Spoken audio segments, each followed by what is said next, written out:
Welcome to Digital Hospitality. I am your host, Shawn Walchef. This is a Cali BBQ Media production, JW Marriott, Nashville, Tennessee, coming to you from the Restaurant Transformation Festival. Restaurant365 has done such an incredible job bringing together over 500 restaurant leaders from all over the country, representing 16,000 different restaurants. I'm here with Ty Shehadi from ExpandShare, which was acquired by Restaurant365. And we're here to talk about training. But before we talk about training, Ty, I want you to tell me and tell the audience about the dinner you had recently.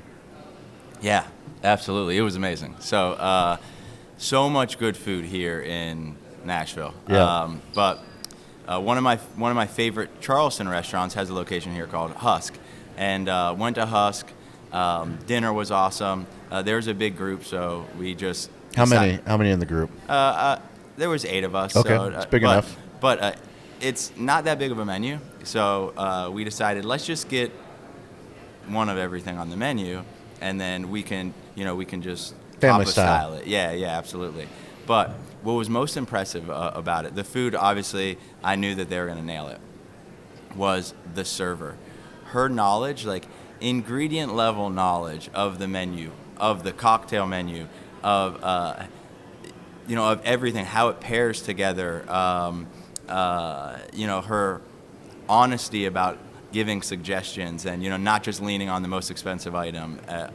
She just really set the tone for the entire experience, and it made an impact on me. I come from the industry. I love dining out, but I really love when you feel like you got an experience beyond the food. And it's, as I think of spending so many years in training, like that was my first thought. I'm like, wow, like she's super well trained. Yes. But so what did I do after that? I came to the show the next day. People asked about dinner, and I told everybody I went to Husk. It was amazing, and I think at least 6 people I talked to booked a reservation there, and that is the impact that the staff can make on your restaurant. It's not just that guest experience that's in there right now, but what are they going to do when they walk out? Who are they going to talk to? How are they helping you build your brand reputation beyond your Instagram reels and your marketing campaigns and things like that. So I mean, what's even more incredible when we get to do a storytelling show like this, like the Husk group, the chances are word isn't going to get back to that server. But we can tag Husk in this content to let them know the impact that training has have beyond the 4 walls of their restaurant. Yeah. The fact that you're on this show talking about Husk, talking about specifically their training, but we spend so much time talking about marketing and content and storytelling, when sometimes the best stories are the investment that we make in our own team. Yep, for sure. Right? Absolutely. Yeah. Can you share a little bit more about ExpandShare, how the transition has gone coming into the Restaurant365 family? Yeah, for sure. And I think it's important for me to say, because you need some training, right? Yeah. Training company needs training for the new onboarding. Yeah, you're for onboarding a training company. Yeah, it's been we've been like hypercritical on our own onboarding, right? Okay, because this is our bag. This is what we do. Exactly. I think to go back to Husk though, this wasn't like a selfish plug that their training's great because they use ExpandShare. They don't. They're doing something right there. Amazing. So, even cooler. Free advertising. Yeah, for sure. Well, that's what it is. That's what word of mouth, word of pocket, word of story goes. Yeah, for sure. But no, so we're 5 months in. So you and I had a chance to talk in Chicago. In Chicago, we were just a couple weeks. They threw you right to the wolves. Go talk to this guy. Yeah. I was on the the NRA show floor high though, so it was pretty easy. But no, it's been a great 5 months. I think the team here at Restaurant365 is like genuinely so excited about our product and and the impact we're going to make on their customers and on our customers and future prospects. I think it's made the onboarding, not just for me but for the entire team, it's made it so much easier. You know, when you're welcomed, I think when you really enjoy the people that you're around, it makes the challenges that are going to come with an acquisition, right? There's going to be learning curves. There's going to be system changes, processes changing, and then they're going to change again probably. And that's tough. But when you feel like you trust the leadership, you trust the people, the people around you, and also you feel like they have you and your team's best interests, it makes that transition a little bit better. So we're so grateful that, R365 makes the investment for us to be here to partner so that anybody that can't come to the show is able to learn about some of the incredible content and education that you guys are sharing. Can you share some of the case studies and some of the numbers of the rooms that you've been put on? Yeah. So, I had a couple breakout sessions, Yep. But if I'm not doing a breakout session, I love to go sit into the breakouts and kind of learn what everybody else is talking about and what are some of those things that, I can do some self-training, Yep. right? But man, some of the numbers I've heard while I've been here that I didn't even know about training, I think has been awesome. We had Rod Sanders here from Marco's Pizza, chief learning officer there. Chief Learning Officer. Chief Learning Officer. How big is Marco's Pizza? They're the 5th largest pizza chain in the Wow. U.S. Yeah, they have, I believe, right around 1,300 locations. 1,300 locations. Yeah. Chief Learning Officer. Yeah, I've never yeah. even heard of that title. So, that is a cool title. Yeah, SVP. In a restaurant group? What a cool title. I know. SVP of Ops and Chief Learning Officer. Yeah, really I think, cool. Yeah. Awesome. But he's wicked smart. He put together, him and his team have built Marco's University, Wow. powered by ExpandShare, and he's just he follows this. I believe it's I don't want to misquote him. It's me, you, we, I think, or something. Okay. Training mindset where it's like, I will show you how to do it, and then you will do it with me observing you, and then you'll be able to do it on your own. And before they had ExpandShare, their speed to productivity was around 4 days. So that means from hiring a new employee to getting them to be self-sufficient, operating a station all by themselves, it took about 4 days. And now it's 4 hours. So half a shift, they are out there working on their own. Wow. The impact. That's incredible. Like the money savings, the labor savings. We know labor is a big challenge. Yep. Is huge, but also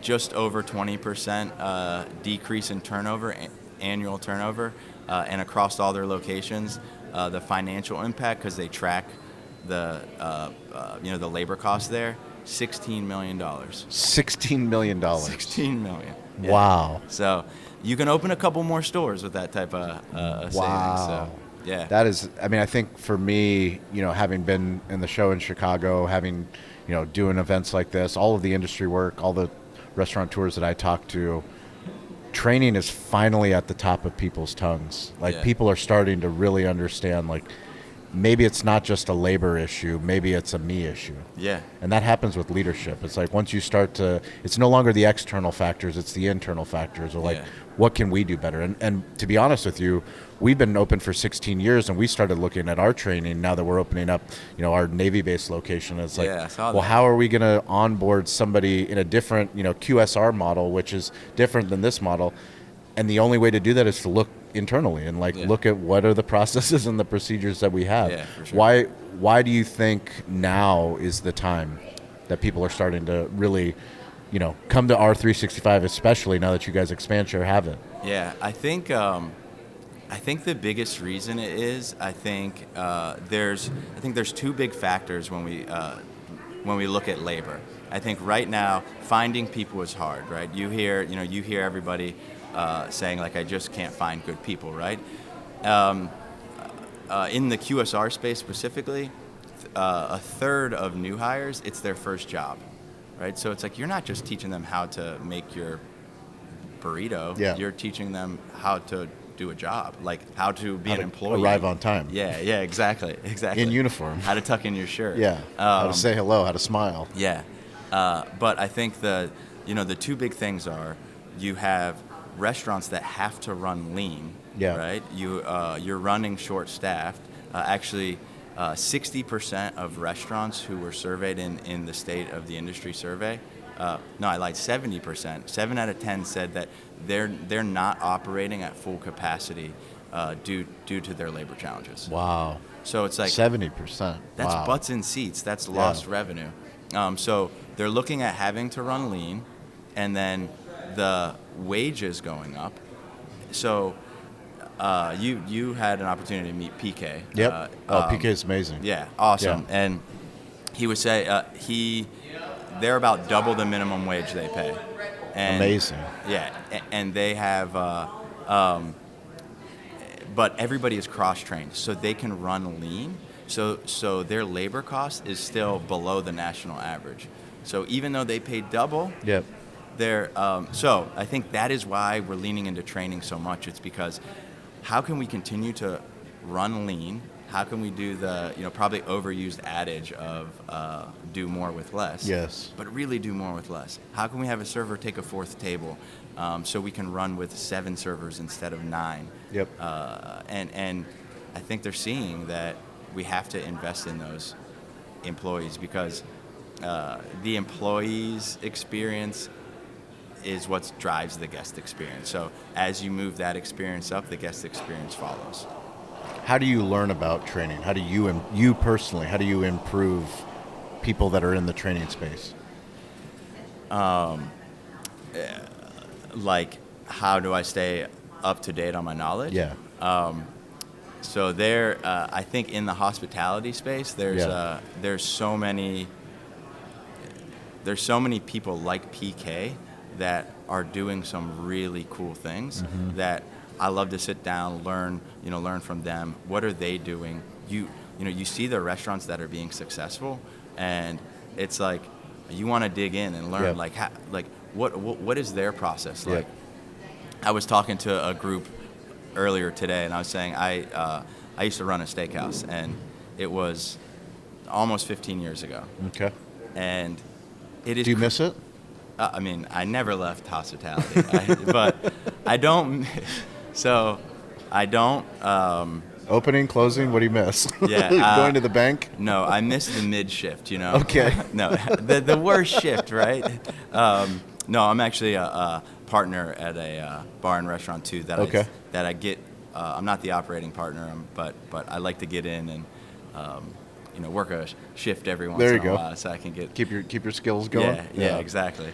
But no, I was talking to this group, and what I think is just kind of mind blowing, especially if you think about somebody like, how has your industry changed? Yep. Not Cali Barbecue, but Cali Barbecue Media. Correct. So, it's been almost 15 years, and I will talk to some restaurant operators and hear that they're training their teams or doing things the same way that I did it then. And I'm like, how? How is it not evolved? And, I feel like the restaurant industry sometimes, especially when it comes to technology, it can be maybe, a step behind, and then it catches the wave and it rides it. So I think it's just, the time is now. Everybody's tired of saying, labor struggles. Every survey you see, it's the top challenge. So it's like now it's time to look at your human capital as an investment and, really invest in your people. Morgan spoke earlier today, and he said there's a direct correlation between tenure and sales growth. And so how do you get tenure? Right? You invest in them, you train them, you give them confidence. What is, for you, what's been the biggest takeaway these last 2 days? I'm not just saying this, but I'm so impressed with Restaurant365's ability to put on an event. I mean, it's hard to do. Events are hard. There's a lot of, we love this industry, but a lot of events are not good events. Yeah. Doing an event just to do an event doesn't make it a good event. Right. But my biggest takeaway is how engaged the restaurant operators are. Yeah. I mean, the way that they're learning from each other, raising their hands, asking questions. You see every breakout session's packed. Yep. Like, they're not here to waste their time. No. They're here to learn. They want to get better. And that's why, these 500 restaurant groups are some of the best and going to be the ones that grow because they invest in things like this. No, and then restaurant people are just great people. So you get to spend time with, all of, some of the coolest restaurants that we are fortunate enough to call customers, and some prospects that we'll call future customers. That's hopefully. Right. My biggest takeaway was the leaders that I got the opportunity to sit down and talk to. They told me that their biggest regret coming to this show was that they didn't bring enough of their team to train their team. Yeah.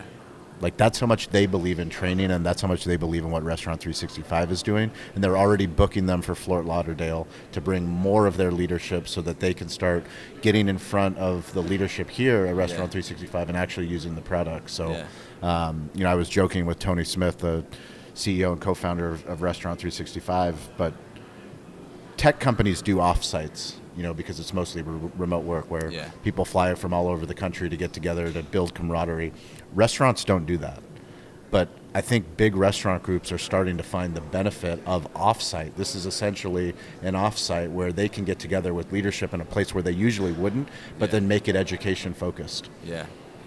I mean, I think it brings that culture, right? Yep. Like, that's why we do offsites, is because then you get that bonding that's outside the four Correct. walls. Which, by the way, true pro, I see how you tied that back to training. Man, You like that? You're good. I like it. You like that? Well, we appreciate you guys listening. We appreciate you watching. We want you to be a part of the community. You are a part of the community, but on LinkedIn every Wednesday, every Friday at 10 a.m. Pacific time, 1 p.m. Eastern time, the Rising Tide LinkedIn Live Series is a chance for you to come on stage. It's a virtual stage. Raise your hand. Tell us about your restaurant. If you're in tech, tell us about what you're building. If you're a content creator, sales, marketer, we have digital hospitality leaders from all over the globe. We've got an incredible community, and we want you to join us. We also repurpose it as podcasts, so you can check the Rising Tide LinkedIn Live on our digital hospitality feed so you get a sense of the room. But we hope that Ty joins us someday on stage on that room. But more importantly, if people want to learn more about ExpandShare, how do they find out about you guys? Yeah, check us out, expandshare.com, restaurant365.com. Go to the employee training page. Check me out on LinkedIn, just Ty Shehadi. Are you posting content on LinkedIn? Yeah, I post content on LinkedIn. How often? Not as much as you. Not as much as me. That's good. That's a challenge. That's a big challenge. I would say pre-acquisition, I was consistently doing it a couple of times a week. Okay. What kind of content? Mostly thought leadership type stuff. Written? Yeah. Or video? Yeah. Written, image. I really wanted to get into video because, so now as I start doing more content, I'm going to do video because I want people to know it's not ChatGPT that's writing it. Correct. So, but yeah, I think I'll definitely get back into doing getting some content in there. But You're going to start today. Today. Yeah, Ty said he's going to start today. Yeah, I'll start today. I'll send a video. He's going to start today. Yeah. We appreciate you guys. Please check out Restaurant365, Restaurant Transformation Tour. These events happen all over the country. They have regional events, and then they have the big festival event. That will happen next year, but they have another one coming up in Fort Lauderdale. We are grateful for Restaurant365 for believing in the power of storytelling, believing in the power of digital hospitality. Thank you guys for having us here, our Cali Barbecue Media team, Aaron, Andrew, Mashawn, you guys have been rock stars, and Stover, Kyle, the team back home, we appreciate you for post-producing and doing all the work that you do. But as always, stay curious, get involved, don't be afraid to ask for help. We'll catch you guys next week.